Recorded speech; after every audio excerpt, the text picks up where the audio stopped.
Hey guys, welcome back to the channel. Today I'm going to be talking about Heroes of the Dark. Just doing a really easy review of this game.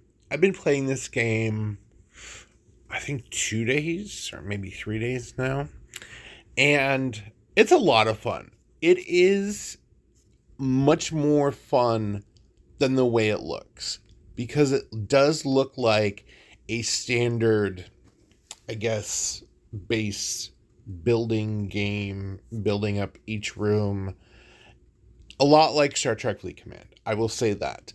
There's, base shielding that you can use, there's protection limits, there's automatic resource generation, there's base raids, PvP, a lot of PvE. However, this game does it very differently. Now, I'm only, I believe, level 12. I only know it from a level 12 perspective. So I will kind of take it from there.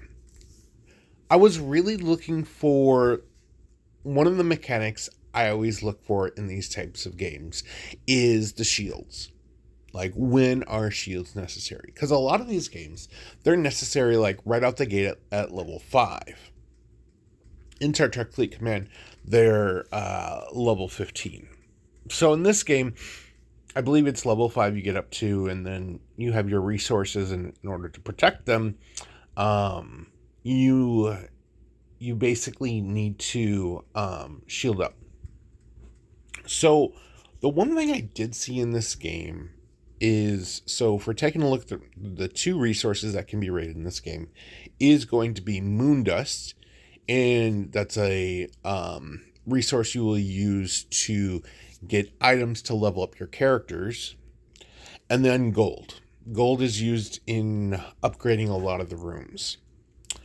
And the protection limits are relatively high. Like, I can't generate 485,000 in a day.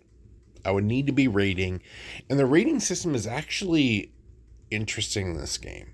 It's really hard to tell who has what. A lot of the houses I've been rating probably is because they have nothing over their protected limits. They're all like level 8 players, level 9 players, level 10 players. And I'll get into that later. So those are the two main resources that can be rated. So I've been working on my vault, making sure my vault is upgraded so we can take a look at the resource capacities and the protected resources and kind of what that next level is going to do.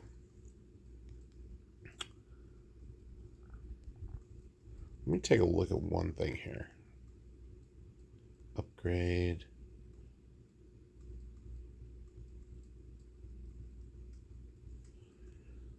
Okay. So what I'm a little confused on the protection, is that a combined protection? Because that's 48, 45, 400. So it does look like it's a combined protection for all intents and purposes. So I'm about, I don't know, maybe halfway there.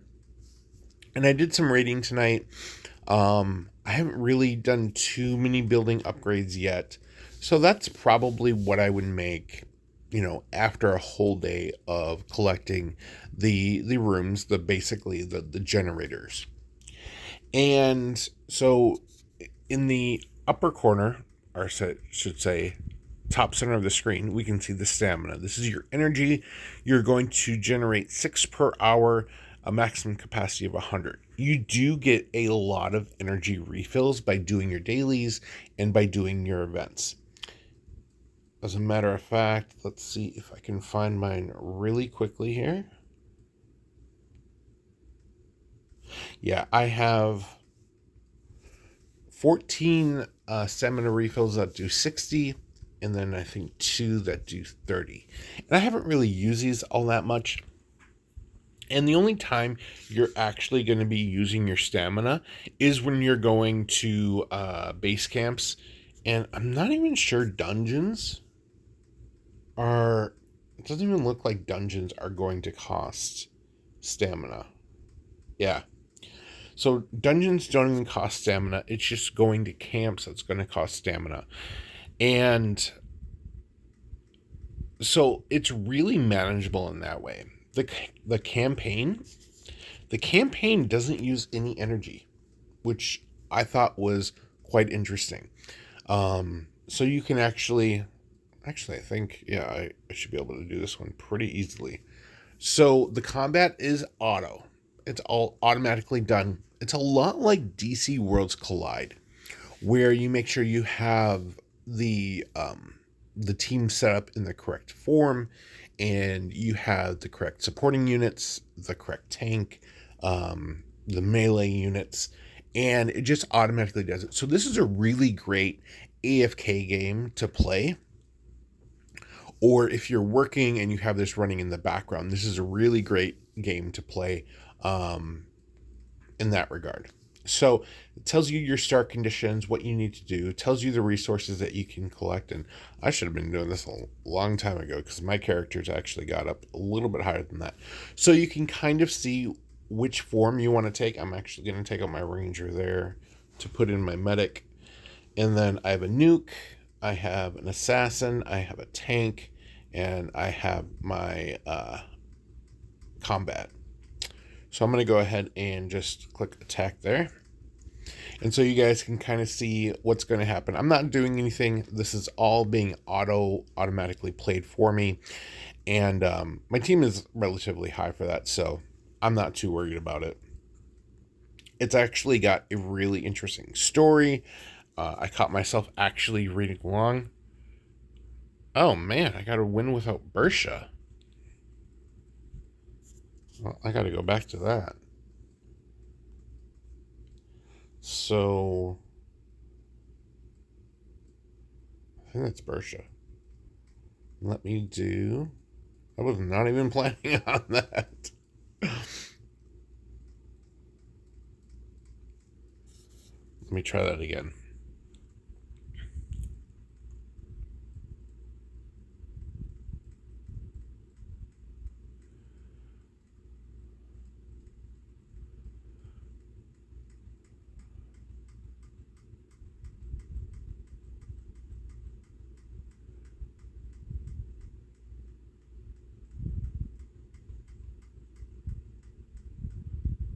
There we go. All right, so you see there, this is the campaign. You get a lot of necessary rewards for playing through it. It's something you can do on the side, but I'm going to go through all of the different layers of content you can do. Keep in mind, this game has only been out since last Halloween. Considering that, they've got so many different things right with this game. It kind of blows my mind how well that they got this game done. And I kind of swore to myself after Star Trek Fleet Command I wouldn't do another base builder, but I gotta say, I love this game. And I actually tried to look up vampire games and werewolf games after I was playing this, because I'm like, that would be a really good kind of game to play. There really isn't anything out there. I did download Internal Realms from Xbox Game Pass, Vampire Wars, and that's it's okay. It's not great. I think a lot of games are starting to come out with vampires, but for right now, this is going to have to be it. So we have these 3 rooms right up here that are going to generate materials to upgrade all of your characters. In here, we have the summoning portal. Now, you can buy these, of course, and I would say, the premium is definitely more difficult to get because they are much more expensive. However, the regular, which have uncommon, rare, epic, or legendary hero fragments, you get 1 free summon every 6 hours. I think that is fantastic for a game like this to just be giving those out. Very few games do that. Star Trek Fleet Command definitely does not give that out. It gives them out in events and other things, but not every 6 hours for doing nothing. Of course, let's see, whatever these are, the lunar gems, they are pretty easy to farm. I wouldn't say totally easy. Like, this is the main currency of the game. They are relatively easy to get, like 10 pulls every 2 days or so. So that is not bad at all. And then let's take a look at some of the other content. So I'm going to go to really basic camp. So you go to these camps and you're trying to get, let me go back here. You're trying to get this right here. So that's for an assassin. That's an assassin item that you actually need to level up your assassins. This is what you're going to be using your stamina on. And it takes about, I want to say, 6 energy to go to each one. So you really want to try to find the highest level camp that you can complete. For me, it's about a 7. I'm starting to go into an 8. And so I'm getting more materials because of that. So I'll just kind of show you what this is, because it's right close to my base.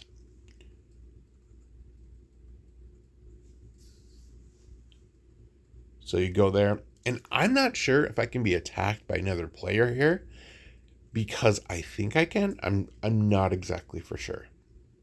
I never have. The PvP has been incredibly tame so far. At least at this level, everyone seems to be leaving me alone. Or they were. I just literally attacked a whole bunch of mansions today.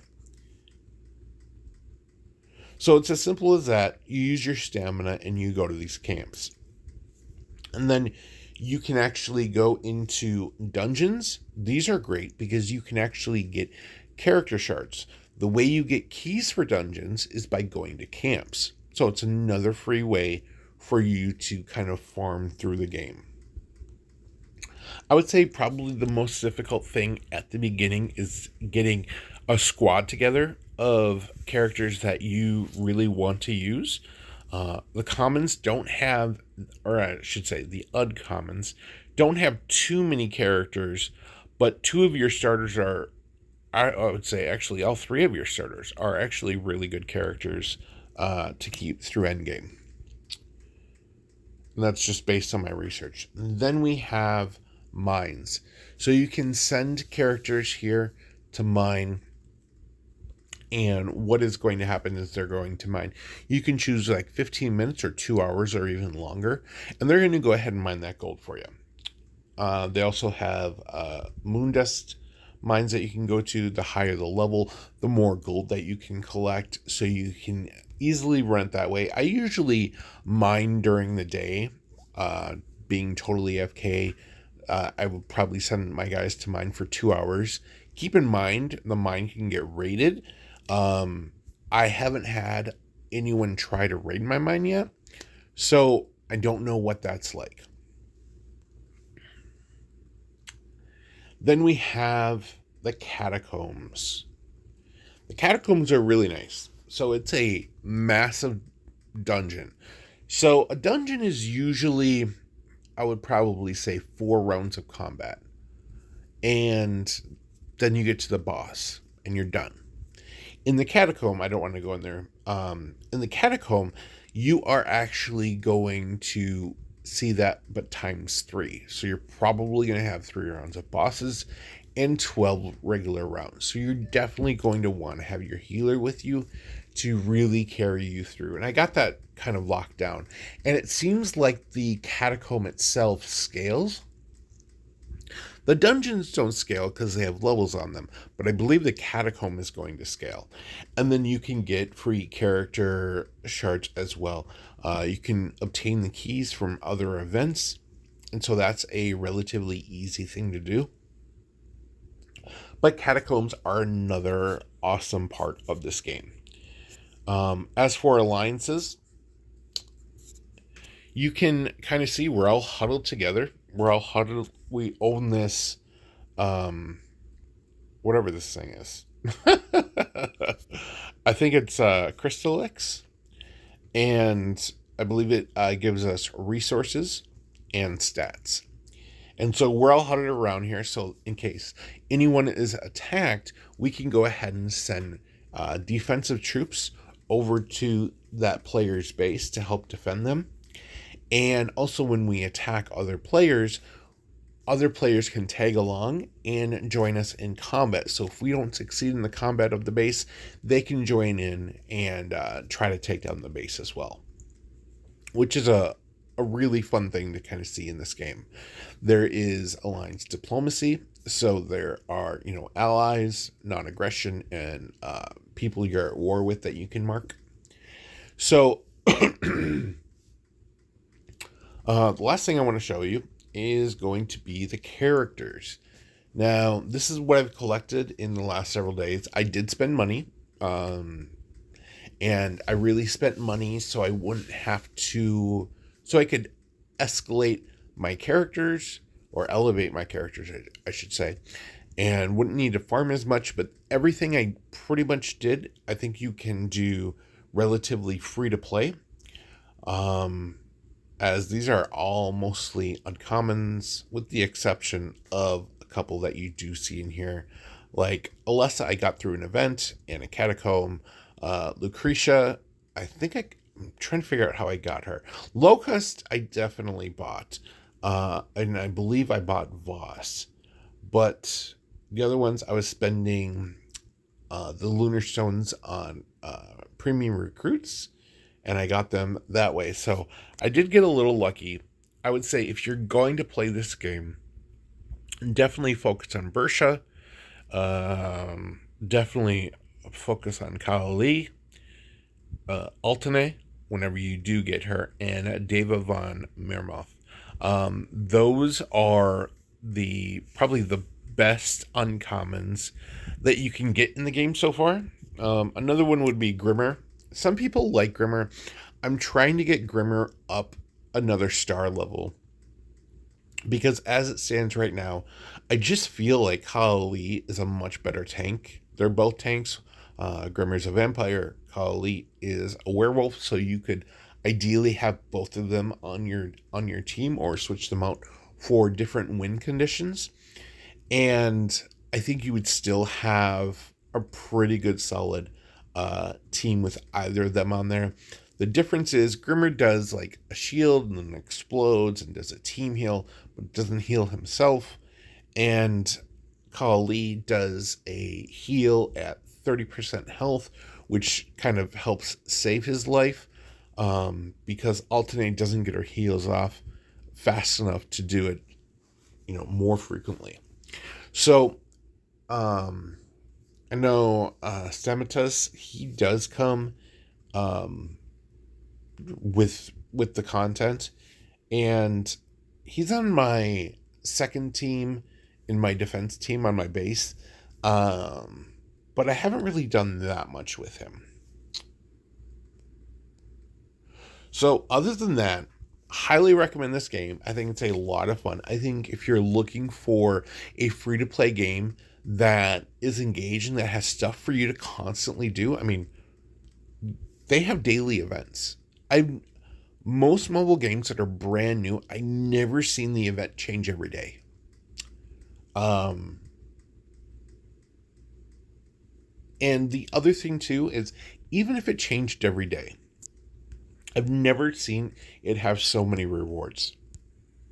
And these are all really easily attainable if you go ahead and grind as much as you can. So that is probably the difference in this game that really sets it apart from other games that just recently came out, is the relative free-to-play nature of the game. At least in early game. I don't know how that's going to change in mid to late game. But at least in early game, it does seem like there is a lot that you can easily do free to play. And I have watched videos from other creators for this game, and the 4 uncommon characters they said are the best uncommon characters in the game, which is why I named them off. But if you download it, let me know what you think. I'm still looking for more free-to-play games for a lot of people who watch my channel, just to have something fun to play that isn't going to cause you to go bankrupt while playing, just simply because you want to play a game. Hopefully you guys enjoyed this video. Make sure to like and subscribe and comment for more videos, and I will talk with all of you later.